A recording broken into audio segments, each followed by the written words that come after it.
জো বাইডেনের কর্মকর্তারা ইউক্রেনে ডোনাল্ড ট্রাম্পের শান্তির প্রচেষ্টা ধ্বংসের চেষ্টা করছেন বলে মস্কো মন্তব্য করেছে। শনিবার আরটিকে দেয়া সাক্ষাৎকারে রাশিয়ার উপপররাষ্ট্রমন্ত্রী সের্গেই রিয়াবকভ কথা বলেন। তিনি বলেন, ট্রাম্প জানুয়ারিতে হোয়াইট হাউসে ফিরলে ইউক্রেন সংঘাত নিয়ে শান্তি প্রতিষ্ঠা না করতে পারেন তা নিশ্চিত করেছে বিদায়ী প্রশাসন। রিয়াবকভ আরও বলেন, হোয়াইট হাউসের বর্তমান নীতি ঝুঁকিপূর্ণ ও আত্মধ্বংসাত্মক। নভেম্বরে নির্বাচনে ট্রাম্পের কাছে বাইডেনের পরাজয়ের পর রুশ ভূখণ্ডের গভীরে হামলার অনুমতি দিয়েছে ওয়াশিংটন।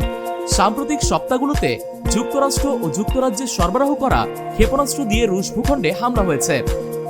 এর মধ্যে সবচেয়ে প্রাণঘাতী হামলা হয়েছে শুক্রবার রাইলস্ক শহরে।